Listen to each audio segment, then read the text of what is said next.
আচ্ছা দেখো, তাহলে আমরা হচ্ছে লাস্ট ক্লাসে কম্বিনেশন লজিক ফ্যামিলি শুরু করেছিলাম এবং কিছু টপিক পড়েছিলাম। আজকে বাদ বাকিটা পড়বো। আমি আবার বলতেছি যে তোমরা যেহেতু আমি ভিডিও ক্লাস নিচ্ছি, সো ভিডিও লেকচার আপলোড করে দিচ্ছি, তোমরা বাসায় যে কোনো সময় পড়তে কোনো সমস্যা হলে এনি টাইম আমাকে নক করতে পারো। আমি তোমাদের টাইম দিব, জুমে হোক বা যদি সিচুয়েশন ইমপ্রুভ করে ইন পার্সন হোক, আমি তোমাদের টাইম দিয়ে সলভ করে দিব। আশা করি আমার কোর্সে মানে আমি চেষ্টা করব যতটুকু তোমাদের হেল্প করার। তোমার টেনশন নাও, কিছু নাই আমার কোর্সটাই। সো তোমরা অ্যাটলিস্ট চেষ্টা করে যাও, আমিও চেষ্টা করে যাই। হ্যাঁ, তো আমরা লাস্ট ক্লাসে যে কম্বিনেশন লজিক ফ্যামিলি শুরু করেছিলাম, ওখানে লজিক ফ্যামিলি নিয়ে একটু পড়াশোনা করলাম, ফ্যান ইন ফ্যান আউট নিয়ে পড়েছিলাম, তারপর টিটিএল ন্যান্ড গেট নিয়ে পড়েছিলাম। টিটিএল ন্যান্ড গেটের টোটেম পোল অ্যারেঞ্জমেন্ট নিয়ে পড়লাম, যে টোটেম পোল অ্যারেঞ্জমেন্টটা কি সেটা নিয়ে পড়লাম। ডিসঅ্যাডভান্টেজ অ্যাডভান্টেজ কিভাবে এটাকে ওভারকাম করা যায় এগুলা পড়লাম। ইমিটার কাপড় লজিকটা আমরা লাস্ট ক্লাসে পড়েছিলাম। আজকে আমি একটু বলি, আমি একটু ফাস্ট আগাবো। নর্মাল ক্লাসগুলো যত স্লো যাই, আজকে আমরা তত স্লো যাব না, আমরা একটু ফাস্ট আগাবো। তো আশা করি তোমাদের সমস্যা হবে না। সমস্যা হলে সাথে সাথে আমাকে কোশ্চেন তো করবাই তোমরা। আর যদি তারপরে অনলাইন ক্লাস বা ভিডিও ক্লাস যদি কেউ দেখতে গিয়ে কারো কোনো কোশ্চেন হয়, যে কোনো সময় আমাকে কোশ্চেন করতে পারো, সে অপশন আছে, সো টেনশন নিও না। ডিরেক্ট কাপল ট্রানজিস্টর লজিক বা ডিসিটিএল, ডিরেক্ট কাপল ট্রানজিস্টর লজিক। আমরা এটাকে কেন ডিরেক্ট কাপল ট্রানজিস্টর লজিক বলতেছি? বিকজ এই লজিক ফ্যামিলিতে আমরা ট্রানজিস্টর ব্যবহার করব, এই জন্য এটাকে বলতেছি আমরা ট্রানজিস্টর লজিক। সেটা তো ক্লিয়ার? হ্যাঁ। আর ডিরেক্ট কাপড় কেন বলতেছি? কারণ ডিরেক্ট কাপড় বলতেছি কারণ আমরা বেসিক্যালি যখন কোন একটা ট্রানজিস্টরের বেজে কোন একটা ইনপুটকে কানেক্ট করি, তখন কিন্তু আমরা যে কাজটা করি সেটা হচ্ছে রেজিস্টর দিয়ে বা বেজ রেজিস্টর দিয়ে বা কাপলিং রেজিস্টর দিয়ে আমরা ইনপুটটাকে দেই কোন একটা ট্রানজিস্টরের বেজে। তোমরা অ্যানালগ ইলেকট্রনিক্স পড়ার সময় বা আরো ফার্দার যখন পড়বা হয়তোবা, তখন তোমরা দেখবা যে আমরা যে কোনো সময় যে কোনো একটা ট্রানজিস্টরের বেজে যদি কোনো একটা ইনপুটকে কানেক্ট করতে চাই, তাহলে সেটা কি করি? আমি রেজিস্টর দিয়ে কানেক্ট করি। কিন্তু ডিরেক্ট কাপল ট্রানজিস্টর লজিকে ট্রানজিস্টরের বেজে যে ইনপুটটা আমরা দিব বা ইনপুটটা কানেক্ট করব বা ইনপুট দিব, সেই ইনপুটটাকে আমরা ডিরেক্টলি দিব, কোনো বেজ রেজিস্টর ব্যবহার করব না। এই জন্য এটাকে বলতেছি ডিরেক্ট কাপল ট্রানজিস্টর লজিক। ডিরেক্ট কাপল ট্রানজিস্টর লজিক যে অ্যাডভান্টেজ ডিসঅ্যাডভান্টেজ আছে এগুলো একটু দেখে নিবা। আর ডিরেক্ট কাপল ট্রানজিস্টর লজিকের মধ্যে আমি বলি, আমরা কিন্তু সবগুলো লজিক নিয়ে পড়াশোনা করতেছি, কিন্তু আমরা শুধুমাত্র ন্যান্ড গেটটা বুঝাচ্ছি। কেন? কারণ ন্যান্ড গেটটা আসলে সবচেয়ে কমপ্লিকেটেড, যেহেতু ইউনিভার্সাল গেট, দ্যাটস ওয়াই আমরা ন্যান্ড গেট একটা গেট দিয়ে আমরা বুঝাচ্ছি। এইরকম ডিসিটিএল অ্যান্ড গেট হতে পারে, অর গেট হতে পারে, ন্যান্ড গেট নর গেট হতে পারে, কোনো সমস্যা নাই, বইও আছে। তো আজ চেষ্টা করবো আমরা যেটা পড়েছি তার মধ্যে থেকে কোশ্চেন করার, আশা করি সমস্যা হবে না। তারপর ডিসিটিএল ন্যান্ড গেট যেটা, সেটাতে দেখো আমরা এটা একটা এই পুরো গেটটা একটু দেখতে, সার্কিটটা একটু ডিফারেন্ট, কারণ হাতে লিখে স্ক্যান করে সেটাকে আপলোড করা হয়েছে, তো দ্যাটস ওয়াই এটা সার্কিটটা এরকম দেখাচ্ছে। এখানে দেখো দুইটা ট্রানজিস্টর ইউজ করা হয়েছে, একটা হচ্ছে Q1, একটা Q2। আর এলটা হচ্ছে এই ট্রানজিস্টর, যে ট্রানজিস্টরটা Q1 এর হচ্ছে এটা লোড রেজিস্ট্যান্স বলতে পারো, অথবা এটা হচ্ছে কালেক্টর রেজিস্ট্যান্স। অ্যাকচুয়ালি তোমার হচ্ছে এই ভিসিসি থেকে Q1 এর কালেক্টরে আরসি বা কালেক্টর রেজিস্ট্যান্স ব্যবহার করা হয়েছে। ইনপুট হচ্ছে এখানে দুইটা, যেহেতু আমরা ন্যান্ড গেট ভেরিফাই করছি, সো ন্যান্ড গেটের ইনপুট তো দুইটা আমরা জানি, আর আউটপুট একটা, সেটা আমরা সবাই জানি। তো ন্যান্ড গেটের আমরা হচ্ছে ট্রুথ টেবিল তো সবাই জানি, তাই না? তাহলে এটা যদি ন্যান্ড গেট হয়, তার দুইটা ইনপুট থাকবে। কোন দুইটা ইনপুট? এ একটা ইনপুট এ, একটা ইনপুট বি। এই ইনপুটটা হচ্ছে দেখো সরাসরি Q1 এর বেজে দেওয়া হয়েছে, এবং বি ইনপুটটা সরাসরি Q2 এর বেজে দেওয়া হয়েছে। তার মানে যেহেতু এই এ এবং বি দুইটাকে সরাসরি Q1 এবং Q2 এর বেজে কানেক্ট করেছি ডিরেক্টলি, দ্যাটস ওয়াই এটাকে আমরা বলছি ডিসিটিএল বা ডিরেক্ট কাপল ট্রানজিস্টর লজিক। কথা কি ক্লিয়ার? আচ্ছা, আর যেহেতু এখানে একটা আউটপুট আছে, যেহেতু ন্যান্ড গেটটা আউটপুট থাকবে একটা, এই ন্যান্ড গেটের আউটপুটটা দেখা নেওয়া হয়েছে Q1 এর কালেক্টর থেকে, আউটপুটটা নেওয়া হয়েছে, আউটপুটটাকে বলছে V0। তাহলে ন্যান্ড গেটের ট্রুথ টেবিলটাকে যদি আমি দেখি, এটা যদি ন্যান্ড গেট সার্কিট হয়, তার মানে এই সার্কিটটাই তোমরা যে ন্যান্ড গেটটা ব্যবহার করো যে আইসি হিসাবে, এই আইসির ভিতরে আসলে এই সার্কিটটাই আছে, মানে এই আইসির ভিতরে এই সার্কিটটাই তৈরি করা হয়েছে। তৈরি করে এই আইসিটাকে তোমাদেরকে দেওয়া হয়েছে, তোমরা এই আইসি দিয়েই কাজ করো। তাহলে এর যদি ন্যান্ড গেট হয়, তো নিশ্চয়ই ন্যান্ড গেটের ট্রুথ টেবিলটা ফলো করবে সে। তাহলে ন্যান্ড গেটের ট্রুথ টেবিলটা আমরা ভেরিফাই করব। প্রথমে 0 0, ন্যান্ড গেটে যদি 0 0 দিই, তাহলে আউটপুট কি আসবে? আউটপুট আসবে 1। তাহলে 0 0 হলে এই সার্কিট আউটপুট কি করে 1 হয় দেখি। প্রথমে আমরা দিলাম a সমান সমান 0, b সমান সমান 0, মানে a O 0 b O 0, a 0 b 0 দিলাম, আউটপুট কিন্তু 1 আসার কথা। কিভাবে 1 আসবে? এ এবং বি দুইটা যদি 0 দেই তার মানে Q1 এবং Q2 এর বেস দুইটাই গ্রাউন্ডেড না? আমার কথা বোঝা যাচ্ছে? যদি এ তে এবং বি তে দুইটাতে যদি 0 দিই বা গ্রাউন্ড দেই তাহলে Q1 এবং Q2 দুইটা সুইচ অন হবে না অফ থাকবে? কেউ একটু আমার সাথে কথা বলো প্লিজ।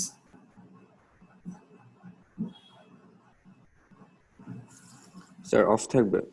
আচ্ছা, তাহলে এ এবং বি দুইটাই যদি গ্রাউন্ড করি মানে এ এবং বি দুইটাই যদি 0 দিই তাহলে Q1 Q2 এই যে দেখো Q1 এবং Q2 আমি এখানে লিখে দিচ্ছি অপারেশনটা, Q1 এবং Q2 দুইটাই অফ।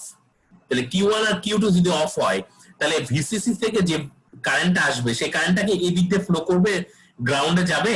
যাবে না কিন্তু, কারণ এটা কিন্তু ওপেন, এটা ওপেন। সো পুরো ভোল্টেজ ড্রপটা আলটিমেটলি এই আরএল এর মধ্যে ড্রপ হবে। এই আরএল এর যে ভোল্টেজ ড্রপ সেটা সরাসরি ভি আউটপুটে পাবো না আমরা? জি স্যার। তাহলে ভি আউটপুটে পেলে তাহলে ভি আউটপুটে কি পেলাম? 1 পাইলাম। অ্যারাউন্ড ভিসিসি যা দিব তাই পাবো প্রায়, কারণ ভি আউটপুট 1। এবার যদি আমি A0 B1 দিই তাহলে আউটপুট কি আসার কথা? A0 B1, তার মানে A0 B1 দিলে আউটপুট 1 আসার কথা NAND গেট যেহেতু।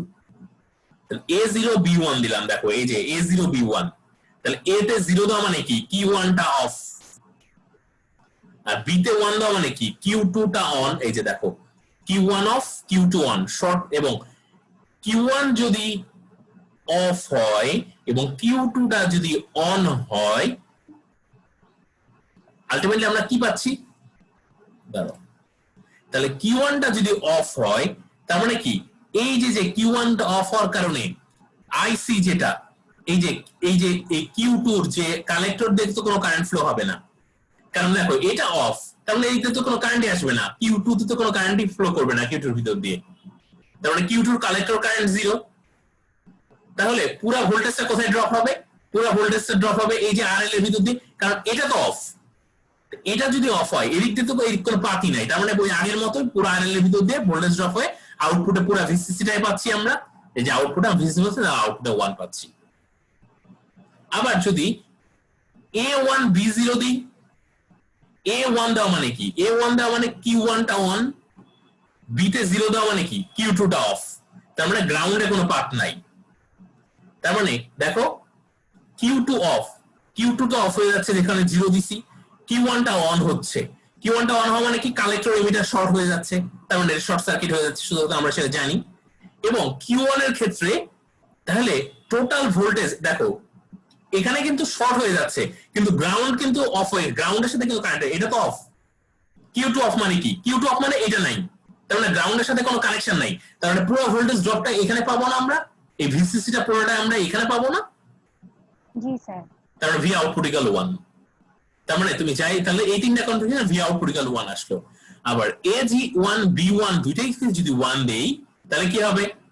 এটাও 1 এটাও 1, তার মানে এই কানেকশনটা সরাসরি গ্রাউন্ডের সাথে কানেক্ট হয়ে গেল না?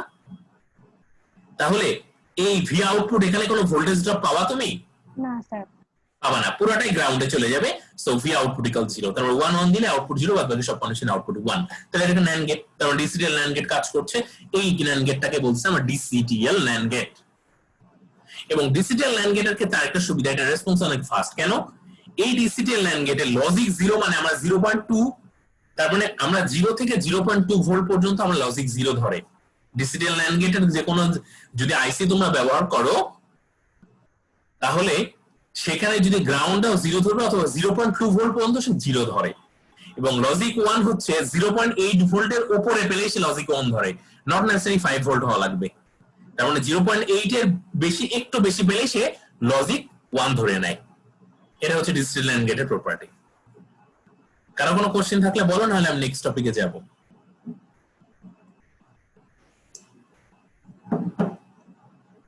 ধরে নিচ্ছি কারো কোনো কোশ্চেন নাই।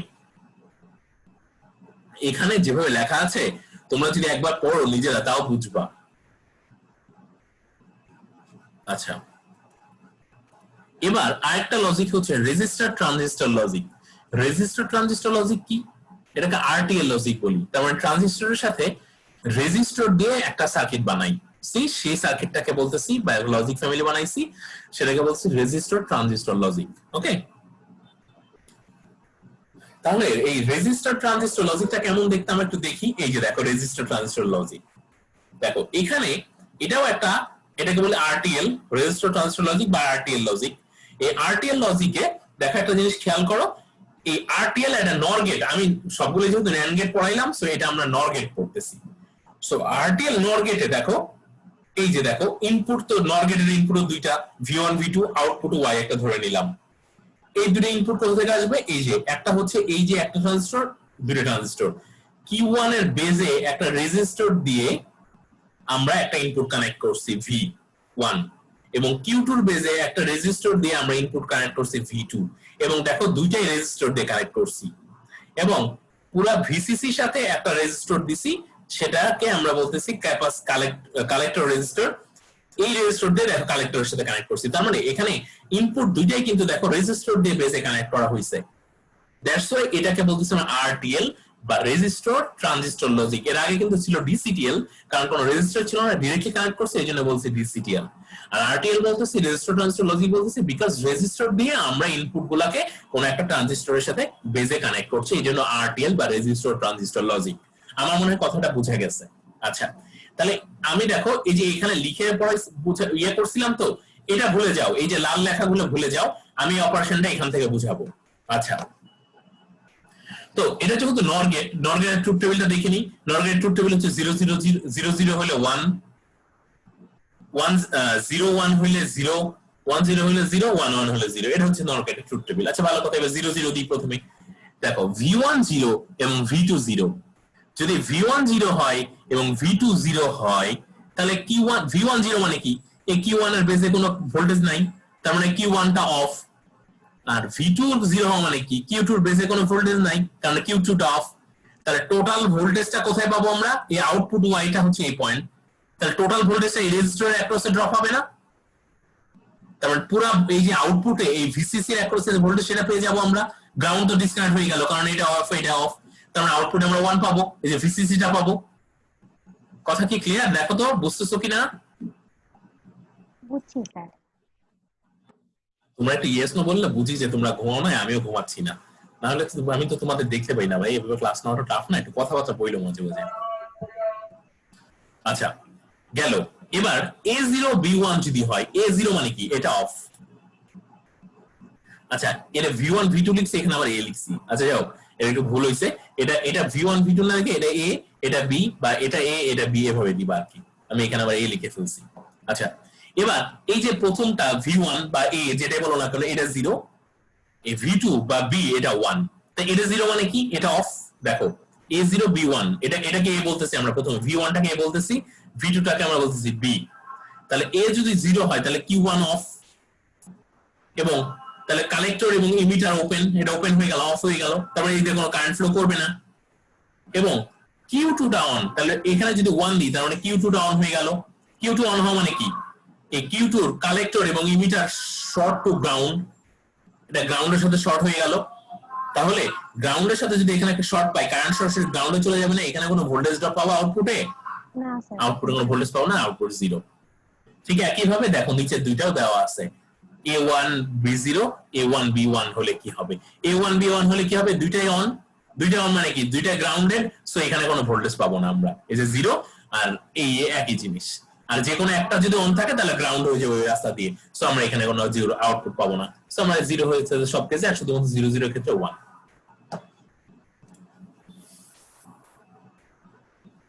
আর কোনো কোশ্চেন থাকলে বলো। আমি ধরে নিচ্ছি তোমাদের কারো কোনো কোশ্চেন নাই, আমি আগাইলাম। এই তোমরা কি সবাই আসো না ঘুমাচ্ছ? আমি একটু দেখি তো। জি স্যার। ঘুমো নাই? না স্যার, ঘুমাই নাই। যাক, আলহামদুলিল্লাহ। ঠিক আছে, এবার আমরা ডিজিটাল মসফেট লজিক সার্কিট পড়বো। মজার কথা হচ্ছে ডিজিটাল মসফেট লজিক সার্কিট এই স্লাইডটা পরে পড়ার রিজন ছিল একটাই, যে তোমাদের যাতে মসফেট পড়া হয়ে গেলে লাস্টের দিকে পড়বো, কিন্তু আনফরচুনেটলি করোনা ভাইরাস সব বিপদে ফেলাই দিল। এখন তোমরা কি মসফেট পড়েছো? আমাকে একটু ক্লিয়ার করে বলো তো। না স্যার, মসফেটটা হচ্ছে আর কি শুরু করা হয় নাই। আই থিংক আর 2-3টা ক্লাস পরে স্যার শুরু করবে। আচ্ছা, তাহলে মসফেট যেহেতু শুরু করো নেই, আমি একদম জাস্ট মসফেটের একটা দুইটা বেসিক কথা বলে তারপর মসফেটটা আমি পড়ায় দিব। আমার যেহেতু ভিডিও লেকচারটা থাকবে, তোমাদের যদি কোনো কনফিউশন হয় মসফেট পড়া শেষ করে এটা আরেকবার মিলাই নিবা, ঠিক আছে? কারণ আমি তো শেষ করতে হবে, তো আমি তো বসে থেকে লাভ নাই। আচ্ছা, তো ডিজিটাল মসফেট লজিক সার্কিটটা আমরা একটু দেখবো। তো ডিজিটাল মসফেট হচ্ছে, আমরা একটু ডিজিটাল মসফেটকে আমরা বেসিক্যালি আমরা মসফেটকে আমরা দুই ভাগে ভাগ করে থাকি বেসিক্যালি। আর মসফেট সার্কিটকে আমরা 3 ক্যাটাগরিতে ভাগ করে থাকি। আচ্ছা, তো একটা হচ্ছে মসফেট বেসিক্যালি 2 ধরনের। একটু হোল্ড করো তো তোমরা।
সরি সরি, হ্যাঁ,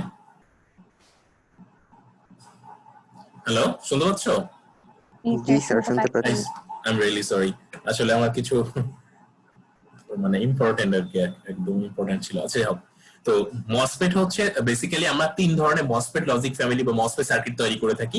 এক হচ্ছে মসফেট বেসিক্যালি দুই ধরনের, একটা হচ্ছে P channel MOSFET, N channel MOSFET. তোমরা মসফেট স্ট্রাকচার দেখলেই বুঝবা। আমি একটু যদি তোমাদের দেখাই, আচ্ছা যাও দেখাচ্ছি আগে। তো বেসিক্যালি মসফেট দুই ধরনের, একটা হচ্ছে পি চ্যানেল মসফেট, একটা এন চ্যানেল মসফেট। যদি তুমি কোনো সার্কিট পি চ্যানেল মসফেট দিয়ে বানাও তাহলে এটাকে বলি আমরা পি মস। যদি কোনো সার্কিট এন চ্যানেল মসফেট দিয়ে বানাও এটাকে বলা হয় এন মস ফ্যামিলি। তার মানে যদি কোনো একটা সার্কিট এন চ্যানেল মসফেট দিয়ে বানানো হয় সেটাকে বলে এন মস ফ্যামিলি বা এন মস সার্কিট। আর যদি কোনো তোমার হচ্ছে সার্কিট হচ্ছে পি চ্যানেল মসফেট দিয়ে বানানো হয় সেটা পি মস ফ্যামিলি বা পি মস সার্কিট বলি। আর যদি কিছু কিছু মাঝে মাঝে এমন হয় যে কিছু সার্কিট তুমি বানানো হয় হচ্ছে পি চ্যানেল মসফেট এবং এন চ্যানেল মসফেট দুইটা কম্বিনেশন করে, তো এই ধরনের সার্কিটকে আমরা বলি আমরা সিমস ফ্যামিলি, মানে combination of two types of MOSFET. এই জন্য সিমস ফ্যামিলি, যেখানে পি এবং এন চ্যানেল দুইটা ডিভাইসই বা দুইটা চ্যানেল মসফেটই ব্যবহার হয়। তো আমি যদি একটু তোমাদেরকে একটা জিনিস দেখাই, এক মিনিট।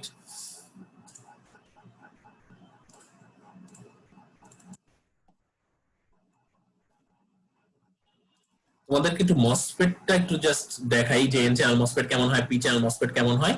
দেখালে তোমাদের মানে অ্যাকচুয়ালি এভাবে তো মসফেট বোঝানোটা, আর মসফেট একটা বিশাল টপিক, তারপর অ্যাটলিস্ট এতটুকু বোঝার জন্য একটা ইজি হবে। দেখো এটা হচ্ছে এই যে এখানে এন চ্যানেল মসফেট দেওয়া আছে, এটা একটা এন চ্যানেল মসফেটের ডায়াগ্রাম, এটা পি চ্যানেল মসফেটের ডায়াগ্রাম।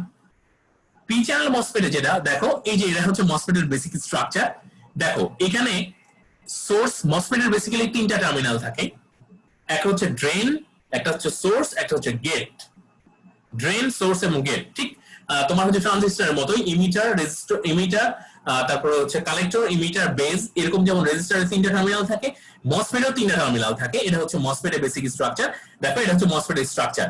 এবং এই সোর্স এবং ড্রেনের মধ্যে দেখো একটা চ্যানেল আছে, এই যে চ্যানেল, এই চ্যানেলটাকে আমরা এন টাইপ তোমার সেমিকন্ডাক্টর ব্যবহার করি। যে পি টাইপ সেমিকন্ডাক্টর ব্যবহার করলে এটা হচ্ছে পি চ্যানেল হয়ে যাবে, আর এন টাইপ সেমিকন্ডাক্টর ব্যবহার করলে এটা এন চ্যানেল মসফেট হয়ে যাবে। সো পি এবং এন চ্যানেল, এই চ্যানেলের উপর ডিপেন্ড করে আমরা মসফেটের নামকরণ করি যে কি ধরনের মসফেট। যদি এন টাইপ সেমিকন্ডাক্টর ব্যবহার করি তাহলে এটা এন চ্যানেল মসফেট হয়ে যাবে এই চ্যানেলে। আবার যদি এখানে পি টাইপ আমরা সেমিকন্ডাক্টর ব্যবহার করি তাহলে এই মসফেটটাকে আমরা পি চ্যানেল মসফেট বলি। আচ্ছা, আমরা স্ট্রাকচার, ইন্টারনাল স্ট্রাকচার পড়তে যাব না, আমরা ইন্টারনাল স্ট্রাকচার হাবিব স্যার হয়তো পড়াবেন। আমরা যেটা দেখবো বেসিক, আমার হচ্ছে সিম্বলটা দেখবো। দেখো এটা হচ্ছে N channel MOSFET. N channel মসফেটে এই যে দেখো ফিগারটা দেখো, এই এন চ্যানেল এবং পি চ্যানেল প্রতিটা মসফেট আবার দুই ধরনের হয়, এক হচ্ছে এনহান্সমেন্ট টাইপ এবং ডিপ্লেশন টাইপ। তো আমরা এত ঝামেলায় যাব না, আমরা যেটা এখন পড়বো সেটা হচ্ছে এনহান্সমেন্ট টাইপ মসফেট। দেখো আমরা যদি আমাদের স্লাইডটা বের করি, স্লাইডটাই আমরা যে মসফেট গুলা নিয়ে আলোচনা করছি সেটা হচ্ছে সবগুলাই হচ্ছে তোমার, দাঁড়াও, এই যে সবগুলাই হচ্ছে এই এনহান্সমেন্ট টাইপ মসফেট নিয়ে আমরা পড়াশোনা করছি বা আমাদের সার্কিট গুলো বানাইছি। সো আমরা এই ডিপ্লেশন টাইপ দেখার দরকার নাই, জাস্ট বেসিক ডিফারেন্স হচ্ছে দেখো একটু ফিগার ডিফারেন্স দেখো।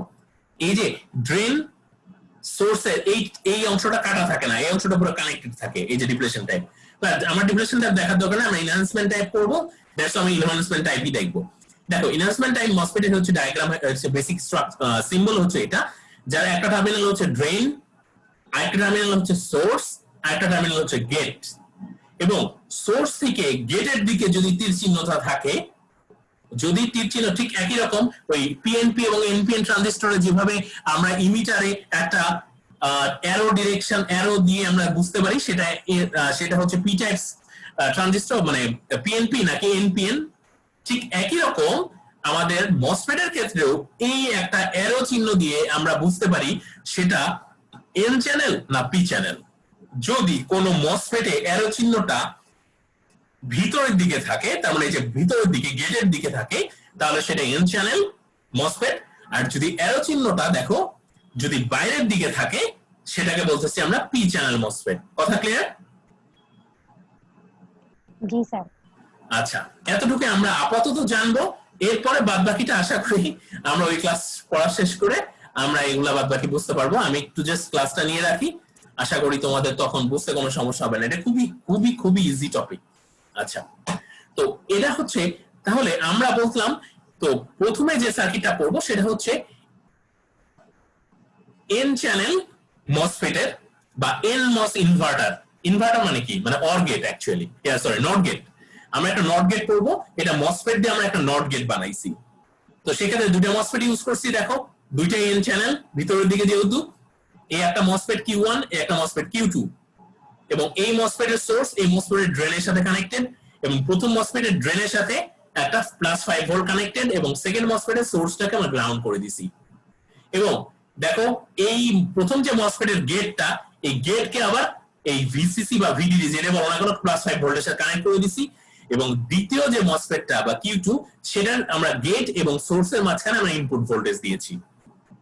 তাহলে আমরা কিভাবে কাজ করে আমরা একটু দেখি। যেহেতু এটা এন চ্যানেল মসফেট, তো এন চ্যানেল মসফেটে আমরা দেখো গেটে আমরা যখন এই ভি ইনপুট 0 দিব, আমরা যেহেতু এটা ইনভার্টার বা এটা একটা নট গেট, সো আমরা ইনপুট যদি 0 দিই আউটপুট পাবো 1, ইনপুট যদি 1 দিই আউটপুট পাবো 0। এটা হচ্ছে কাজ। তাহলে ইনপুট 0 ভোল্ট বা লজিক 0 দিলাম আমরা এখানে। যদি তাই হয় তাহলে এটা যদি ইনপুট 0 হয়, এই যে গেটে যদি এটা যেহেতু এন চ্যানেল, ইনপুট যদি 0 দিই, এই মসফেট গেট ভোল্টেজ কত পাইতেছে? গেট ভোল্টেজ পাইতেছে 0। তার মানে মসফেট, এই যে মসফেট Q2 টা, এই মসফেট Q2 টা সুইচ অফ হয়ে যাবে। সুইচ অফ হওয়া মানে কি, সে গ্রাউন্ডের সাথে এই কানেকশনটা ডিসকানেক্ট হয়ে যাবে, এবং পুরো ভোল্টেজটা আমরা সেটা আউটপুটে এই ভিসিসি টাকে আউটপুটে পাবো +5 ভোল্ট। এই 5 ভোল্টটাকে আমরা আউটপুটে পাবো, কারণ গ্রাউন্ডের সাথে ডিসকানেক্ট হয়ে যাচ্ছে। তার মানে আউটপুট আমরা 1 পাচ্ছি বা 5 ভোল্ট পাচ্ছি। যদি এখানে ভি ইনটা 1 দিই, তার মানে এই Q2 টা অন হয়ে যাচ্ছে। Q2 টা যদি অন হয়ে যায়, এটাও তো 1, এই যে গেটে 1, তার মানে এই যে 5 ভোল্টটা 1 এ পাচ্ছে, তার মানে এটা 1 এটা 1, তার মানে পুরো পাকটা গ্রাউন্ড হয়ে চলে যাবে। সো আমরা এখানে কোনো ভোল্টেজ ড্রপ পাবো না, আউটপুট 0। তার মানে ইনপুট যদি 0 দিই আউটপুট 1, ইনপুট যদি 1 দিই আউটপুট 0। এটা হচ্ছে এনমস ইনভার্টার বা নট গেট যাই বলো না কেন। ঠিক একইভাবে সিমস ইনভার্টার, ঠিক একই জিনিস, একই প্রপার্টিতে কাজ করে। এবং সিমস ইনভার্টার আমি আগে বলছি, যেহেতু আচ্ছা পিমস টা দেখাই নাই, আচ্ছা পিমস টা দেখাই নাই, আচ্ছা যাও সমস্যা নেই। তো সিমস ইনভার্টার আমি বলছি, সিমস সার্কিটে একটা এন চ্যানেল মসফেট ইউজ হবে, একটা পি চ্যানেল মসফেট ইউজ হবে। এই যে দেখো Q1 টাকে এই যে পি চ্যানেল, এবং Q2 এই যে এন চ্যানেল, এবং এখানে ওই একই ভাবে 1 দিলে 0, 0 দিলে 1 আসবে, এবং এটা এই যে যেখানে 1 দিবা সেটা অফ হবে, অন হবে। এই জিনিসটা একটু তোমরা দেখে নিবা, এখানে একদম সোজা, কোনো কঠিন কিছু নাই। তবে তোমরা অবশ্যই এই জিনিসটা করতে শুরু করবা। এই যে তোমার এই যে ডিজিটাল মসফেট যে সার্কিট, এই তিনটা সার্কিট দেওয়া আছে, একটা হচ্ছে NMOS inverter, CMOS inverter, CMOS two input NAND gate, এটা একদম সোজা CMOS two input NOR gate. এই তিনটা সার্কিট তোমরা একটু দেখবা হচ্ছে তোমাদের মসফেট পড়ানোর পরে দেখা যাচ্ছে তোমরা বুঝে যাবা, এখানে টেনশন আর কিছু নাই, ঠিক আছে? আর আমি তো আসি ইনশাআল্লাহ, আমি যতদিন আসি দেশে, তোমাদের কোনো প্রবলেম বা টেনশন নেওয়ার কিছু নাই। এখন এই স্লাইডটা আজকে এতটুকুই, কিন্তু মজার কথা হচ্ছে আজকে এতটুকু শেষ করবো না, আমরা আরেকটা স্লাইড শুরু করব, ঠিক আছে?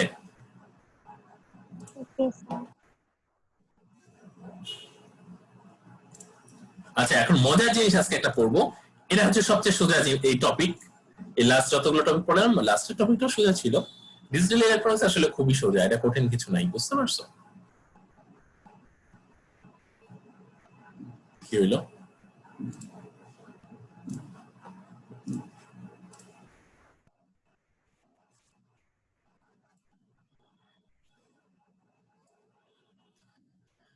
আচ্ছা নতুন একটা টপিক শুরু করতে যাচ্ছি আমরা আজকে, সেটা হচ্ছে programmable logic device. Programmable logic ডিভাইসের মধ্যে কি কি আছে? পিএল আছে, পিএল আছে, এফপিজি আছে, এগুলো আছে। তো প্রোগ্রামেবল লজিক ডিভাইসে আমরা নাম থেকে আমরা একটু গেস করে নেই, প্রোগ্রামেবল লজিক ডিভাইস ঘটনাটা কি। আচ্ছা তোমরা তো প্রোগ্রামেবল লজিক ডিভাইস কেউ আশা করি পড়ো নাই, বা পড়েও আসছে থাকতে পারো, কারণ এখন তো ইন্টারমিডিয়েটে তোমাদের ওই কি বলে আইসিটির ভিতরে কত কিছু ঢুকাইছে, আমি জানি না এটা আছে কিনা। যাই হোক, তোমাদের কি কারো কোনো মাথায় কোনো কনসেপ্ট আসে যে প্রোগ্রামেবল লজিক ডিভাইস, এই ডিভাইসটা কি ধরনের ডিভাইস হইতে পারে? নাম থেকে কারো কোনো আইডিয়া আছে, বা আইডিয়া আসতে পারে, বা মাথায় কিছু আসে, শেয়ার করতে পারো? এমন একটা ডিভাইস যেটাতে হচ্ছে আমরা ইচ্ছামতো লজিক দিয়ে কোনো একটা ফাংশন ইমপ্লিমেন্ট করতে পারি। আমরা এমন একটা ডিভাইস যেখানে আমরা আমাদের প্রয়োজন মতো করে প্রোগ্রাম করে নিতে পারি, তাই না? কারণ আমাদের প্রয়োজন মতো আমরা ব্যবহার করতে পারি বা তৈরি করে নিতে পারি বা প্রয়োজন মতো প্রোগ্রাম করে আমরা কাজ করাইতে পারি, এটাকে বলি প্রোগ্রামেবল লজিক ডিভাইস। আচ্ছা, ভেরি গুড, এটা তো ঠিক আছে। তো প্রোগ্রামেবল লজিক ডিভাইস বেসিক্যালি এটা পড়াইছি অনেকে মাইনিতে আছে আর ফ্লয়েডে আছে। এই টপিকটা মেবি টসিতে নাই, আমি ঠিক শিওর না, থাকলে ওরকম ভালো করে নাই। এই দুইটা বই রেফারেন্স হিসেবে ফলো করেছি, আর আমি দুইটা বই তো মনে হয় পিডিএফ সব দিয়ে দিচ্ছি, আশা করি তোমাদের কোনো সমস্যা নাই। তো এই প্রোগ্রামেবল লজিক ডিভাইসে, আচ্ছা, তো প্রোগ্রামেবল লজিক ডিভাইস যেহেতু আমরা পড়া শুরু করবো, তো তার আগে আমরা একটু দেখি যে এতদিন দেখো এত দিন পর্যন্ত আমরা যে লজিক ডিভাইস গুলো পড়লাম, যেমন আমরা মাল্টিপ্লেক্সার পড়ছি, ডি মাল্টিপ্লেক্সার পড়েছি, ইনকোডার পড়েছি, ডিকোডার পড়েছি, এলইসি পড়েছি, ডিএসসি পড়েছি। এই যে ডিভাইস গুলো, এই ডিভাইস গুলো কিন্তু প্রোগ্রামেবল না, এগুলো নন প্রোগ্রামেবল। বাজার থেকে কিনে নিয়ে আসলা, ওর ভিতরে সার্কিট যেভাবে আছে সেই অনুযায়ী তুমি ইনপুট দিবে, আউটপুট দেখাবে, তার ভিতরে সার্কিট তুমি কিন্তু চেঞ্জ করতে পারবা না। এই জন্য এই ধরনের ডিভাইস, যে এতদিন ধরে যে ডিভাইস পড়ছি, যে সার্কিট আইসি গুলো পড়ছি বা সার্কিট গুলো পড়েছি, যেমন ইনকোডার, ডিকোডার, মাক্স, ডিমাক্স, এডিসি, ডিএসসি, এগুলো কিন্তু সবগুলো ফিক্সড লজিক বা নন প্রোগ্রামেবল ডিভাইস, যেটাই বলো না কেন। তো এখন তাহলে ফিক্সড লজিক আর প্রোগ্রামেবল লজিকের মধ্যে ডিফারেন্স কি? আমরা সবাই জানি ফিক্সড লজিক, এবং নাম শুনলে বোঝা যায় ফিক্সড লজিক মানে হচ্ছে এমন একটা লজিক সার্কিট যেখানে প্রোগ্রাম করা যায় না, জাস্ট বাজার থেকে কিনে আসবো, ওর ভিতর যে সার্কিট আছে ওই অনুযায়ী কাজ হবে, সার্কিট চেঞ্জ করা যাবে না, কাজও চেঞ্জ করা যাবে না। আর প্রোগ্রামেবল লজিকটা হচ্ছে এমন একটা লজিক বাজার থেকে কিনে নিয়ে এসে ওকে আমরা আমাদের প্রয়োজন মতো প্রোগ্রাম করে ব্যবহার করতে পারি, এক এক কাজের জন্য এক এক রকম প্রোগ্রাম করে ব্যবহার করতে পারি, তার মানে আমরা মডিফাই করতে পারি, এটাকে বলতেছিলাম প্রোগ্রামেবল লজিক। আচ্ছা আচ্ছা, এখন আমরা একটু দুই একটা টার্ম নিয়ে আমরা আলোচনা করি। মেমোরি ডিভাইস, আমরা সবাই জানি মেমোরি ডিভাইস কি। মেমোরি ডিভাইস হচ্ছে কোন একটা সফটওয়্যার বা কোন ইনস্ট্রাকশন, সেটা হচ্ছে প্রোগ্রাম, সেটা হচ্ছে ডেটাবেসে স্টোর করে রাখার জন্য আমরা মেমোরি ডিভাইস ইউজ করি। আর মাইক্রোপ্রসেসর হচ্ছে ওই যে ইনস্ট্রাকশনটা আমরা মেমোরিতে আমরা স্টোর করে রাখতেছি, সেই ইনস্ট্রাকশনটাকে এক্সিকিউট করার জন্য আমরা মাইক্রোপ্রসেসর ইউজ করি। আচ্ছা, ওকে, তাহলে লজিক ডিভাইসটা কি?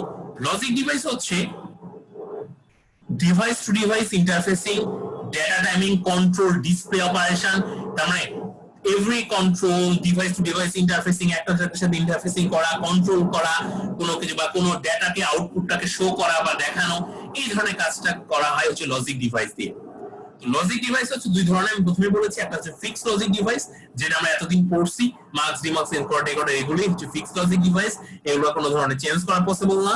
আর একটা ধরনের ডিভাইস হচ্ছে প্রোগ্রামেবল লজিক ডিভাইস, এটাকে অবশ্যই প্রোগ্রাম করা যায়, এই জন্য এটা হচ্ছে প্রোগ্রামেবল লজিক ডিভাইস। আচ্ছা, তাহলে ফিক্সড লজিক ডিভাইস কি আমরা যদিও বলছি অলরেডি, তারপর আরেকবার একটু দেখি। আচ্ছা, তো ফিক্সড লজিক ডিভাইস হচ্ছে, এই fixed logic device performs a given logic function that is known at the time of device manufacture. তার মানে ফিক্সড লজিক ডিভাইস হচ্ছে একটা স্পেসিফিক লজিক ফাংশন অপারেশন মানে পারফর্ম করবে, এবং এটা ফিক্স করে দেওয়া হয় যখন ডিভাইস ম্যানুফ্যাকচার হয় সেই সময় ফ্যাক্টরিতেই। তুমি বাসায় নিয়ে এসে এটা কিচ্ছু করতে পারবা না। যেমন লজিক গেট, যেমন তোমার যে লজিক গেট আছে, AND gate, OR gate, NOT gate, যেগুলো ব্যবহার করলা সেগুলো fixed logic device. Multiplexer, demultiplexer, arithmetic circuits, flip flops, counters, register, এই যে এতদিন সোজা কথা যা যা পড়ে আসলাম সবগুলা examples of fixed logic devices. এগুলো সব হচ্ছে ফিক্সড লজিক ডিভাইস। তুমি কি চাইলে এর ভিতরে সার্কিট চেঞ্জ করতে পারবা? পারবা না কখনোই, বা নিজের মতো করে ব্যবহার করতে পারবে না, যা দেওয়া আছে তাই তোমাকে ব্যবহার করতে হবে।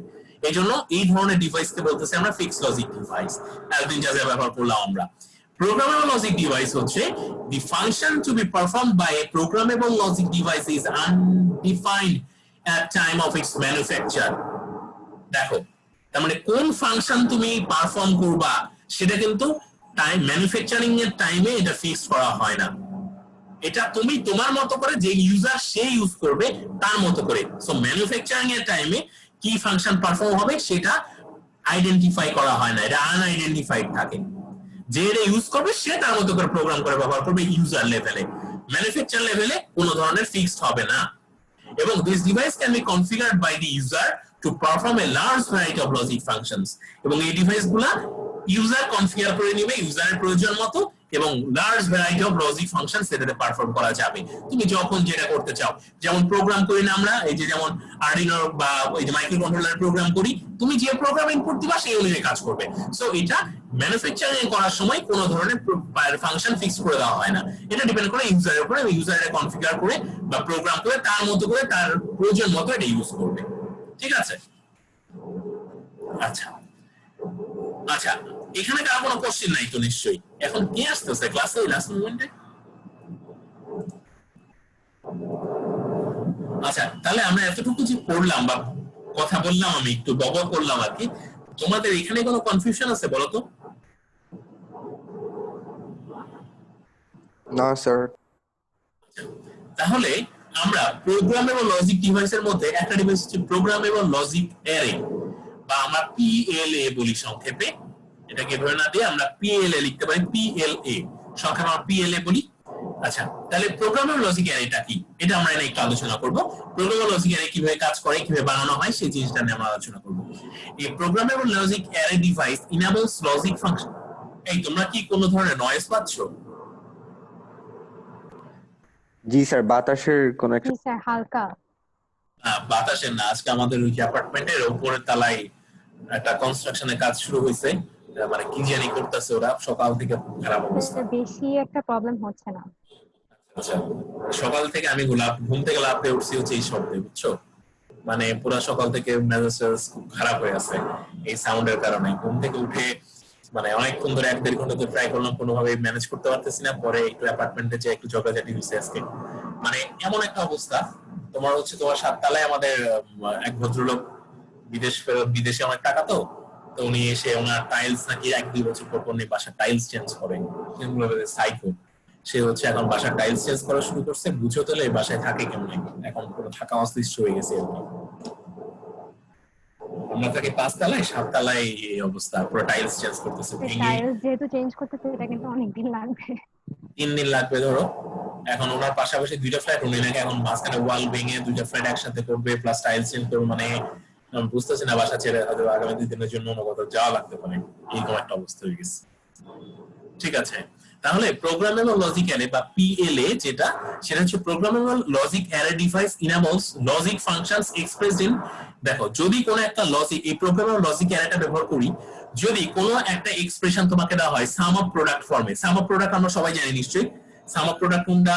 এই যে এইগুলো হচ্ছে এই ধরনের হলো সাম অফ প্রোডাক্ট, মানে অনেকগুলো প্রোডাক্টের সাম, আমরা তো সবাই জানি, এগুলো নিয়ে পড়াশোনা করেছি। যদি কোনো একটা তোমাকে এক্সপ্রেশন দেওয়া হয় সাম অফ প্রোডাক্ট ফর্মে, তাহলে এটাকে ইমপ্লিমেন্ট করার জন্য আমরা প্রোগ্রামেবল লজিক অ্যারে ব্যবহার করি। ঠিক আছে, তো এই যে এখানে একটা ফিগার দেওয়া আছে, এই ফিগার হচ্ছে একটা জাস্ট একটা কনভেনশনাল একটা PLA device, programmable logic array ডিভাইসের একটা স্ট্রাকচার। এখানে দেখো অনেকগুলো ইনপুট লাইন আছে, এই যে 4টা 4 ইনপুট লাইন, এই যে এ বি সি ডি, এগুলো হচ্ছে ইনপুট লাইন। আর 8 প্রোডাক্ট লাইনস, এই যে এই অ্যান্ড গেট দিয়ে আমরা প্রোডাক্ট লাইন, এগুলোকে বলি product line. AND gate use করা হয় প্রোডাক্ট লাইনে। এই যে ইনপুট লাইন, 4টা ইনপুট লাইন আছে, 8টা প্রোডাক্ট লাইন আছে, এবং 4 আউটপুট লাইনস, এই যে 4টা আউটপুট লাইন আছে, এই যে এগুলি। এবং এখানে প্রোগ্রামেবল, এই যে দেখো, আমরা যেহেতু প্রোগ্রামেবল লজিক অ্যারে বলছি, দেখো এই যে এই ইনপুট এবং এই যে প্রোডাক্ট লাইনস, এগুলাকে আমরা প্রোগ্রাম করতে পারি আমাদের পছন্দ মতো। এই জন্য প্রোগ্রামেবল এন্ড অ্যারে বলতেছি আমরা। এই যে এইগুলো প্রোগ্রামেবল, এই যে ক্রস দেওয়া আছে মানে কানেক্টেড, ক্রস নাই মানে ডিসকানেক্টেড, এখানে সব কানেক্ট করে দেওয়া আছে, আমি বুঝাবো কিভাবে প্রোগ্রাম করতে হয়। তো এই যে এগুলো হচ্ছে প্রোগ্রামেবল কানেকশন। তাহলে তুমি চাইলে কানেক্ট করতে পারবা, কোনটা ডিসকানেক্ট করে দিতে পারবা। আর আউটপুটে এই কানেকশন গুলো, এই যে ক্রস চিহ্ন যেগুলো দেওয়া আছে, এই কানেকশন গুলো প্রোগ্রামেবল কানেকশন। তুমি চাইলে এটা কানেক্ট করতে পারো, ডিসকানেক্ট করতে পারো, লাইক সুইচ অন অফ। ঠিক আছে, এই জন্য এটাকে বলি প্রোগ্রামেবল লজিক অ্যারে। তো প্রোগ্রামেবল লজিক অ্যারে বেসিক্যালি দেখতে এরকমই হয়। আমি প্রোগ্রামেবল লজিক অ্যারে পড়ার জন্য আমি কিছু এক্সাম্পল দিব, এক্সাম্পল কিছু ম্যাথমেটিক্যাল এক্সাম্পল দেখবো। এক্সাম্পল দেখলে আমাদের ক্লিয়ার হয়ে যাবে। যত পড়ি না কেন থিওরি আমাদের আলটিমেটলি ক্লিয়ার হয় না যখন না বলবো এক্সাম্পল না পড়বো। আচ্ছা, তো আচ্ছা, এক্সাম্পল পড়ার আগে আমরা একটু দুই একটা জিনিস পড়ে নিই। এই যে পিএলএ ডিভাইসের কতগুলা ইনপুট, তারপরে এই যে দেখো এখানে ইনপুট দিছি 4টা, 8 প্রোডাক্ট লাইনস, 4 আউটপুট লাইনস। এটা ডিপেন্ড করে আসলে কয়টা ইনপুট লাইন হলে, ইনপুট লাইনের উপর ডিপেন্ড করে, ইনপুট লাইনের উপর ডিপেন্ড করে প্রোডাক্ট লাইন কয়টা হবে, আউটপুট লাইন কয়টা হবে। তো এখানে এটা বলছে নাম্বার অফ ইনপুট লাইন যদি k হয়, number of input of each or gate is k হয়, তাহলে এন্ড গেট হবে টুয়াইস n, নাম্বার প্রোগ্রামের ইন্টারকানেকশন হবে এত। এটা একটু দেখে নিবা তোমরা, এগুলো তোমরা দেখ পড়লেই বুঝবা, এগুলো থিওরিটিক্যাল কথাবার্তা। আমরা একটু বেসিক্যালি এই জিনিসটা কি সেই জিনিসটা আমরা দেখবো। আচ্ছা, আরেকটা জিনিস, PLA could be either, PLA আবার দুই ধরনের হতে পারে। এক হচ্ছে মাস প্রোগ্রামেবল, একটা হচ্ছে ফিল্ড প্রোগ্রামেবল। মাস্ক প্রোগ্রামেবল আর ফিল্ড প্রোগ্রামেবল এর মধ্যে ডিফারেন্স কি? মাস্ক প্রোগ্রামেবলটা কি? দি কাস্টমার মাস্ক প্রোগ্রামেবল হচ্ছে, ধরো তুমি একটা পিএলএ ডিভাইস দরকার, এই যে কোনো ইন্ডাস্ট্রিতে অটোমেশনের ক্ষেত্রে যেগুলো ইউজ হয়, সেখানে কিন্তু কোনো একটা কোম্পানিকে, ম্যানুফ্যাকচার কোম্পানিকে কোন একটা স্পেসিফিক পারপাস, সাপোজ তুমি একটা ফ্যাক্টরি দিচ্ছ, বিস্কুটের ফ্যাক্টরি, অটোমেটিক্যালি প্যাকেট হবে। তো সেই জন্য আমি কি করব, আমি একটা বিস্কুট ফ্যাক্টরির জন্য তোমার যে অটোমেটিক্যালি প্যাকেট হবে কিভাবে হবে তার একটা লেআউট তৈরি করে, যে কোম্পানি সেটা তৈরি করে সেই কোম্পানিকে এটা লেআউট দিতে হয় যে দেখো তোমরা আমাকে এই মেশিনটা তৈরি করে দিবা, এটা এভাবে কাজ করবে এবং এই জায়গায় আমি ইঞ্জিনিয়ার বসাবো, ইঞ্জিনিয়ার এভাবে কাজ করবে, তখন ওই অনুযায়ী ওরা কিন্তু ডিভাইসটা তৈরি করে। ঠিক একইভাবে পিএলএ ডিভাইস যখন তুমি তৈরি করো, মাস্ক প্রোগ্রামেবল ডিভাইস আমরা সেই ডিভাইসগুলোকে বলতেছি যে ডিভাইসগুলো তুমি কাস্টমার, ধরো তুমি একটা কাস্টমার, তুমি একটা স্পেসিফিক কাজ করতে চাও, তখন তুমি ম্যানুফ্যাকচারের কাছে গেলা, যে বললো দেখো আমরা এই ধরনের কাজ করব আমি, সো তুমি আমাকে এই ধরনের একটা ডিভাইস বানিয়ে দিবা যে এই কাজ করবে। তুমি তার কাছে ডিটেইলস স্পেসিফিকেশন বলে দিলা যে তোমার ডিভাইস এইভাবে কাজ করবে, সে অনুযায়ী সে একটা ডিভাইস বানাইলো, সেটাকে বলে আমরা মাস্ক প্রোগ্রামেবল। আর ফিল্ড প্রোগ্রামেবল কি? ফিল্ড প্রোগ্রামেবল হচ্ছে তোমাকে ইন্ডাস্ট্রি থেকে একটা ডিভাইস বানায় বাজারে ছাড়লো, সেটা তুমি বাসায় এসে তোমার মতো করে হার্ডওয়্যারটাকে প্রোগ্রাম করে ফেললা তুমি নিজে অ্যাজ এ ইউজার হিসেবে, তুমি একটা যখন যেটা কাজ সেই অনুযায়ী তুমি প্রোগ্রাম করতেছো, এটা বলি ফিল্ড প্রোগ্রামেবল। সো পিএলও দুই ধরনের, এক হচ্ছে ম্যানুফ্যাকচার এর কাছে বলবো দেখো আমার এই কাজ এভাবে কাজ হবে, এই কাজ হবে, তুমি আমাকে বানিয়ে দাও, সেটাকে বলতেছে মাস্ক প্রোগ্রামেবল। আর ফিল্ড প্রোগ্রাম হচ্ছে তুমি বাজার থেকে কিনে আনলা বা ম্যানুফ্যাকচারের কাছ থেকে কিনে আনলা, এনে বাসায় বসে তোমার প্রয়োজন মতো তুমি প্রোগ্রাম করে নিবা, সেটাকে বলতেছে ফিল্ড প্রোগ্রামেবল। এই দুই ধরনের পিএলএ ডিভাইস আছে। কথা ক্লিয়ার?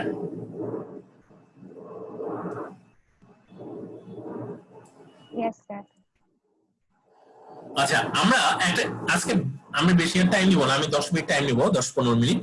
এই এক্সাম্পল যেটা আছে এক্সাম্পলটা পড়ে আছে আমরা ক্লাস শেষ করে দিব। আচ্ছা, এক্সাম্পলটা কি একটু ওয়েট করি। আচ্ছা দেখো এখানে একটা এক্সাম্পল আছে, we have 2 bit binary numbers. তোমার দুই বিট বাইনারি নাম্বার দেওয়া আছে, একটা হচ্ছে A0 A1, একটা B0 B1, মানে 2 বিটের দুইটা বাইনারি নাম্বার দেওয়া আছে তোমার। 2 বিট মানে কি? এই যে দেখো একটা বাইনারি নাম্বার A0 A1, একটা 2 বিটের একটা বাইনারি নাম্বার, আর একটা বাইনারি নাম্বার হচ্ছে 2 বিটের B1 B0। তোমাকে দুইটা বাইনারি নাম্বার দিছি, তোমাকে বললাম ডিজাইন এ পিএলএ ডিভাইস, একটা পিএলএ ডিভাইস ডিজাইন করো to implement a magnitude comparator to produce output for A0 A1 is being equal to, not equal to, less than or greater than B1 B0। তার মানে তোমাকে দুই বিটের number দেওয়া আছে, প্রথম নাম্বারটা হচ্ছে A0 A1 আর দ্বিতীয় নাম্বারটা হচ্ছে B0 B1। তোমাকে একটা পিএলএ ডিভাইস তৈরি করতে হবে, যে ডিভাইস ওই দুইটার নাম্বারকে কম্পেয়ার করবে, অল টাইম তুমি ইনপুট দিবা, ওই দুইটা নাম্বার দিবা এবং সে কন্টিনিউয়াসলি কম্পেয়ার করবে যে A0 A1 বড়, A0 A1 B1 B0 এর সমান নাকি বড় নাকি ছোট নাকি ইকুয়াল না, এই চারটা সে কম্পেয়ার করে তোমাকে আউটপুট দেখাবে।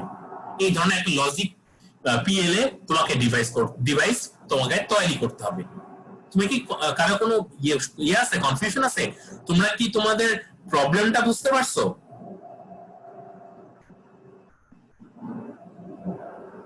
জি স্যার, বুঝাচ্ছি।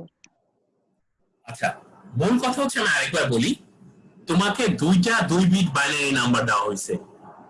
একটা বাইনারি 2 বিটের বাইনারি নাম্বার হচ্ছে A0 A1 ও B0 B1 B1 একটা B0 নাম্বার হচ্ছে B1 B0। তোমাকে কম্পেয়ার করতে হবে এই দুইটা নাম্বার, দেখতে হবে A0 A1 B1 B0 সমান নাকি সমান না, নাকি বড় নাকি ছোট। ক্লিয়ার?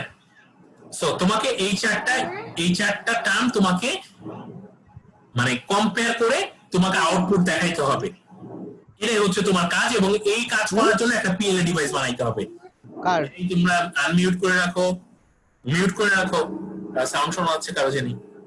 আচ্ছা, তো এই চারটা কাজ করতে হবে। তার মানে তোমার দেখতে হবে আউটপুটে কি দেখতে হবে, এখানে বলছে ইকুয়াল টু মানে এই দুইটা সমান কিনা সেটা দেখতে হবে, নট ইকুয়াল টু মানে সমান না কিনা সেটা দেখতে হবে তোমার, লেস দেন তার মানে A0 A1 B0 B1 এর চেয়ে ছোট কিনা সেটা দেখতে হবে তোমার, আর greater than a0 a1 b1 b0 হচ্ছে বড় কিনা সেটাও দেখতে হবে তোমার। তাহলে তোমার আউটপুট কয়টা দেখতে হবে? 4টা আউটপুট দেখতে হবে। একটার নাম দিলাম আউটপুট 1 op1 ইকুয়াল টু, তারপরে তোমার দেখতে হবে a1 a0 is equal b1 b0 কিনা, সেজন্য আউটপুট 1 একটা নাম দিলাম, ইকুয়াল টু তুমি চেক করবা। আরেকটা আউটপুট তোমাকে চেক করতে হবে কি, নট ইকুয়াল টু, সেটাকে নাম দিলাম আউটপুট 2। তাহলে আউটপুট 2 কি চেক করবে? নট ইকুয়াল টু, তার মানে a1 a0 is not equal b1 b0 কিনা। যদি a1 a0 b1 b0 not equal হয় তাহলে আউটপুট 2 টাকে আমরা 1 করব, আর ইকুয়াল হলে 0 থাকবে। আবার ইকুয়াল হলে এই আউটপুট 1টা 1 হবে, বাদ বাকি সব 0 হয়ে যাবে। কথা ক্লিয়ার? আবার আরেকটা আউটপুট কি দেখতে হবে? Less than. আউটপুট 3 নাম দিলাম এটা চেক করবে লেস দেন, তার মানে a1 a0 less than b1 b0 কিনা সেটা চেক করবে। যদি এটা হয় তাহলে আউটপুট 3টা আমরা 1 হবে, আর না হলে আউটপুট 3টা 0 হয়ে যাবে। এবার আউটপুট 4 আরেকটা কি, গ্রেটার দেন। আউটপুট 4 কি চেক করবে? Greater than. a1 a0 b1 b0 a1 a0 টা বড় কিনা। যদি a1 a0 b1 b0 হচ্ছে বড় হয় তাহলে আউটপুট 4টা 1 হয়ে যাবে, আর না হলে আউটপুট 4টা 0 হবে। কথা ক্লিয়ার? আচ্ছা, তাহলে আমরা এবার একটা ট্রুথ টেবিল বানায় ফেলি। যেহেতু ইনপুট আমরা এটা 2 বিট এটা 2 বিট, তাহলে টোটাল হচ্ছে 4 বিট। এই যে একটা ট্রুথ টেবিল বানাইলাম 0 0 0 0 1 0 1 0 0 1 0, এর একটা ট্রুথ টেবিল বানায় ফেললাম। ঠিক আছে, তো প্রথম কেসে আমরা দেখি তো, এই প্রথম কেসে a1 a0 b1 b0 এই দুইটা নাম্বার ক্রস চেক করব। দেখো তো প্রথম ক্ষেত্রেও 0 0 এবং b1 b0 0 0, তাহলে সমান নাকি, বড় না ছোট না, গ্রেটার না লেস? ইকুয়াল। ইকুয়াল, তার মানে ইকুয়াল এর জন্য কি ধরছিলাম? Output 1 ধরছিলাম equal. এই যে দেখো আউটপুট 1 কে 1 করলাম, বাদ বাকি সব 0 করে দিলাম। ওকে, এবার সেকেন্ড কেসে আসলাম। a1 a0 হচ্ছে 0 0 আর b1 b0 হচ্ছে 0 1, তাহলে এই দুটো কি ইকুয়াল? ইকুয়াল না। তাহলে ইকুয়াল না হলে কি, আউটপুট 2টা হচ্ছে 1, এই যে আউটপুটটা 1, তাহলে ইকুয়াল না মানে কি, তার মানে হয় ছোট না হয় বড়, তাই তো? তাহলে দেখো, তাহলে ইকুয়াল এর জায়গায় আমরা 0 বসাইলাম, কারণ এটা তো ইকুয়াল না, এটা কি নট ইকুয়াল। দেখো এই দুইটা ডিজিট, এই দুটো ডিজিট ইকুয়াল না। a1 a0 কিন্তু একটা ডিজিট, মানে একটা নাম্বার, আর b1 b0 কিন্তু একটা নাম্বার, তার মানে এখানে 0 0 এখানে 0 1, তার মানে b1 b0 টা বড় না? জি স্যার, তো b1 b0 যদি বড় হয় a0 হচ্ছে b1 b0 থেকে ছোট, তাহলে a1 a0 b1 b0 হচ্ছে ছোট, তার মানে তাহলে কোনটা লেস দেন, তার মানে আউটপুট 3টা 1, তাহলে আউটপুট 4 এবং আউটপুট 1 দুটেই তো এটা ইকুয়ালও না আবার বড়ও না, সেই দুটাতে 0 দিলাম। এবার দেখো আমরা ধরো এখানে আরেকটা র্যান্ডমলি চলে আসি, এই যে এটা 1 0 সরি 1 0 1 0 1 0 1 0 হলে কি হবে? a1 a0 b1 b0 দুটোই ইকুয়াল, এই যে দেখো 1, তাহলে ইকুয়াল হলে তো বড় ছোট বা নট ইকুয়াল হওয়ার কোন চান্স? সব বলে 0। 1 0 1 1, তাহলে কোনটা বড়? 1 0 এটা 1 1, তার মানে b1 b0 বড়, তার মানে এটা তো ইকুয়াল না, তাহলে এই যে ইকুয়ালের জায়গায় 0 বসাইলাম, তাহলে দুটো নট ইকুয়ালের জায়গায় 1 দিল, তাহলে b1 b0 বড় না, a1 a0 ছোট, তাহলে a1 a0 ছোট হলে এই যে আউটপুট 3 1, এখানে 0। এবার এটা দেখি আমরা, এটা দেখি a1 a0 হচ্ছে 1 1, b1 b0 হচ্ছে 0 0, তাহলে কোনটা, এটা কি ইকুয়াল? না, ইকুয়াল না, তার মানে 0। এটা কি নট ইকুয়াল? হ্যাঁ নট ইকুয়াল, তার মানে 1। এটা কি a1 a0 ছোট? না, a1 a0 বড়। এখানে দেখো a1 a0 1 1 আর এটা 0 0, তার মানে a1 a0 বড়, তার মানে এই লেস দেন 0 আর বড়টাতে এই যে 1। আমার কথা বোঝা গেছে? ট্রুথ টেবিলটা কিভাবে বানাইলাম আমরা? জি স্যার, বুঝাচ্ছি। আর কোনো কোশ্চেন থাকলে বলো প্লিজ, এখনই বলো। কার কোনো কোশ্চেন নাই? এই আমি কি অনেক ভালো পড়াই? আমার তো নিজের মনে হচ্ছে গিনেস বুক অফ ওয়ার্ল্ড রেকর্ডের নাম উঠে যাবে যে কোনো দিন। অনলাইন ক্লাসে যেও ঢাকা ইউনিভার্সিটির একজন শিক্ষক পুরো 100% স্টুডেন্টকে বুঝিয়ে ফেলছে। ব্যাপারটা ইয়ে হয়ে যাচ্ছে না, অনেক বড় ব্যাপারটা হয়ে যাচ্ছে না?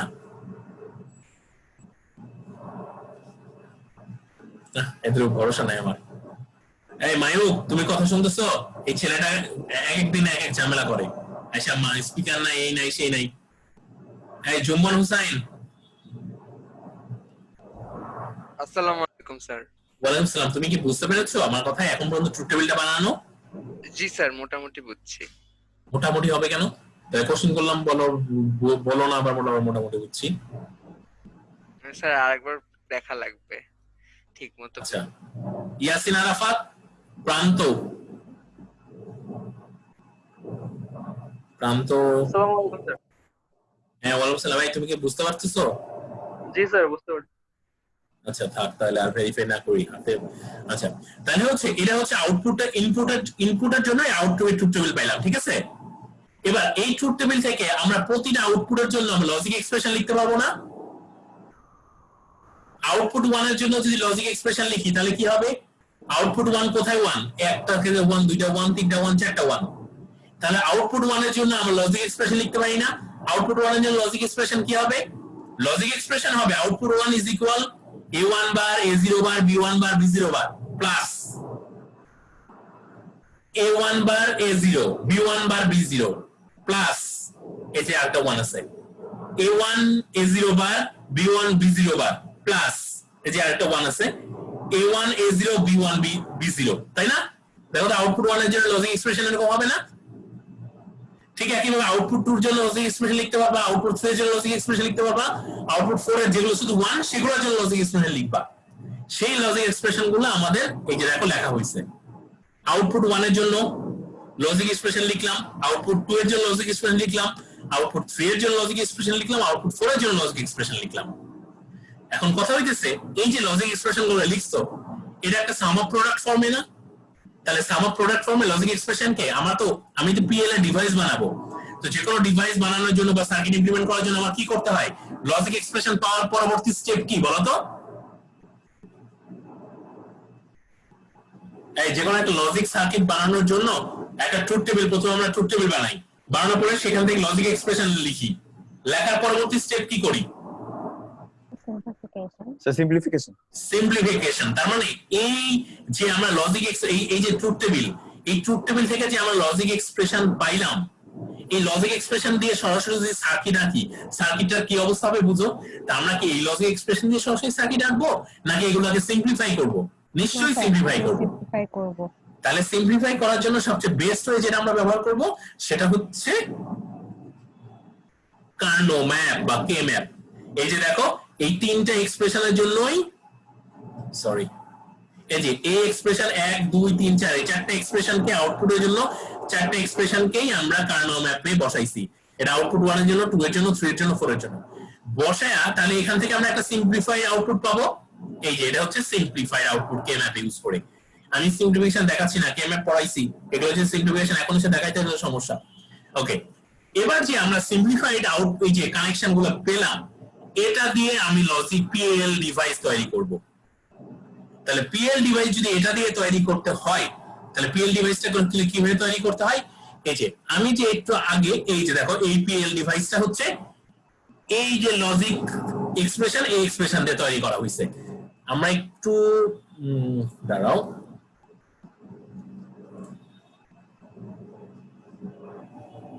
এই যে দেখো প্রথমে আউটপুট 1 এর জন্য যে এক্সপ্রেশন, যে টার্মগুলো আছে আউটপুট 1 এর মধ্যে শুধু সেই টার্মগুলো আমরা দেখো ক্রস চিহ্ন মানে কোথাও যদি আমরা ক্রস চিহ্ন দিই কোনো কানেকশনে বুঝবা এটা কানেকশন এস্টাবলিশ করা হয়েছে, আর যদি ক্রস চিহ্ন না থাকে বুঝবা এখানে কোনো কানেকশন নাই। এই যে আউটপুট 1 যেটা, এই যে দেখো আউটপুট 1, এই যে আউটপুট 1, এই আউটপুট 1 এর জন্য আমরা দেখো আউটপুট 1 এ কি ছিল? a1 বার a0 বার b1 বার b0 বার। এই যে দেখো আউটপুট 1 এ ছিল a1 বার a0 বার b1 বার b0 বার, সব চারটে বার।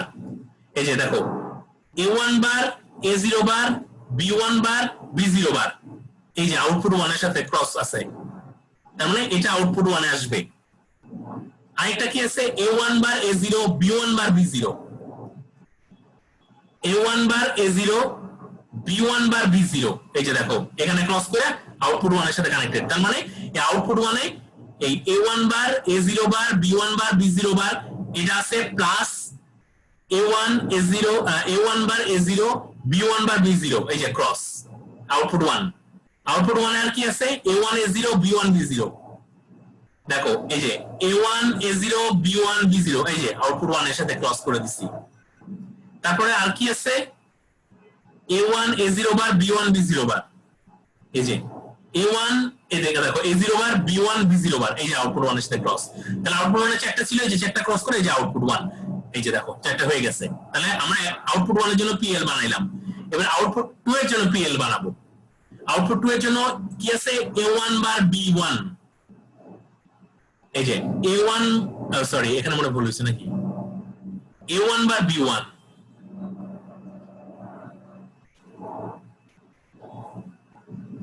আচ্ছা এই যে এটা দিছি a1 বার b1 কোনটা দেখি আমরা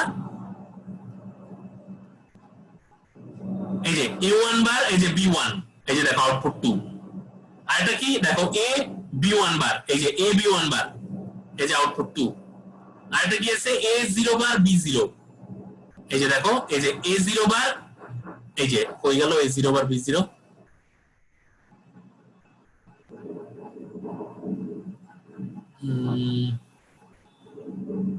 a0 বার b0 না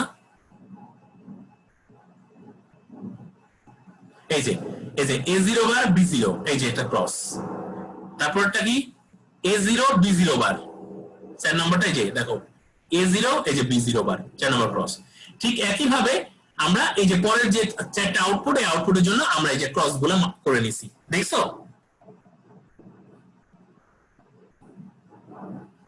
কথা বোঝা গেছে এখন যদি এইরকম হয় দেখো আউটপুট 3 দেখো আউটপুট 3 এ কি আছে দেখো আউটপুট 3 এ a1 বার b1 বার দেখো একটা কমন আছে না দেখো আউটপুট 2 আর আউটপুট 3 এর মধ্যে জি স্যার এই কমনটাকে দেখো এই যে কমন a1 বার এই যে b0 এই যে এটাও আছে এই যে আউটপুট 2 এও আছে এই যে কমন দেখছো সো একই টার্ম যদি দুই তিনটা আউটপুট থাকে আমরা কিন্তু একটাই মাল্টিপ্লাই করব ওটার সাথে কানেক্ট করে দেব আমরা নতুন করে এই প্রোগ্রাম করব না কানেকশন দিব না ঠিক একই ভাবে দেখো আউটপুট 4 এবং আউটপুট 4 এর সাথেও দেখো আউটপুট 2 এর একটা আছে আউটপুট 4 এর সাথে দেখো আউটপুট 2 এর কোন একটা মিল আছে এই যে a1 b1 বার এই যে a1 b1 বার এই যে দেখো এই যে a1 বার b1 বার এই যে কমন আউটপুট 2 এবং আউটপুট 4 দুটোতেই আছে বোঝা গেছে কি কিভাবে আমরা প্রোগ্রাম করি স্যার বুঝতে পেরেছি পরীক্ষায় কিন্তু এই ধরনের প্রবলেম আসবে আবার বলতেছি পরীক্ষায় এই ধরনের প্রবলেম আসবে এবং এই ধরনের প্রবলেমটাকে একটু মডিফাই করে দিব এই টাইপের প্রবলেম আসবে পরীক্ষায় মার্কস এরকম থাকবে কারণ দেখা গেল ট্রুথ টেবিল বানাবা ট্রুথ টেবিল থেকে লজিক এক্সপ্রেশন লিখবা সেই লজিক এক্সপ্রেশনের কার্নো ম্যাপ ইউজ করবা করার পরে এইখানে সিম্পলিফাই করবা সিম্পলিফাই করে আবার এরকম একটা ডায়াগ্রাম আঁকবা সো মার্কসটা ওরকমই থাকবে কিন্তু পরীক্ষাগুলো আসবে ঠিক আছে তো আজকে এরপরে আমাদের আরো কিছু আছে পিএল ডিভাইস আছে ঠিক একইভাবে পিএল এর উপর একটা एग्जांपल আছে পিএল এর एग्जांपलটা আমরা নেক্সট ক্লাসে করে আমরা এডিসি ডিএসসি শুরু করব ইনশাআল্লাহ তো আজকে মোটামুটি এতটুকুই থাকবে আমাদের তো আজকে এতটুকুই থাকবে ইনশাআল্লাহ নেক্সট আগামীকাল আবার ক্লাস নিব তো আগামীকাল যখন ক্লাস নিব তখন আমরা বাদ বাকিটা ইনশাআল্লাহ এর পর থেকে পড়া শুরু করব